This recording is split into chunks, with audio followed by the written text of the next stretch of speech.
Welcome back to our channel. Today, I've got a quick and delicious treat for you, creamy banana dessert in just 5 minutes. Best of all, there's no sugar and no flour. Let's get started. Here's what you'll need. 2 ripe bananas, 1/2 cup of Greek yogurt, 1/2 teaspoon of vanilla extract, a handful of nuts for topping, and a pinch of cinnamon. First, peel and slice your bananas. Make sure they are nice and ripe for that natural sweetness. Add the banana slices to your blender. This dessert is super quick because everything is blended together. Next, add 1/2 cup of Greek yogurt and 1/2 teaspoon of vanilla extract. This will give our dessert a creamy texture and a wonderful flavor. Blend everything until it's smooth and creamy. It only takes a few seconds. Pour the mixture into serving bowls.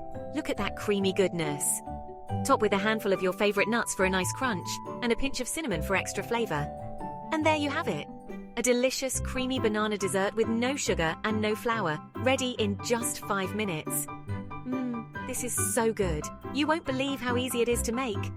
Perfect for a quick snack or a healthy dessert. Don't forget to like, subscribe, and hit the bell icon for more easy recipes.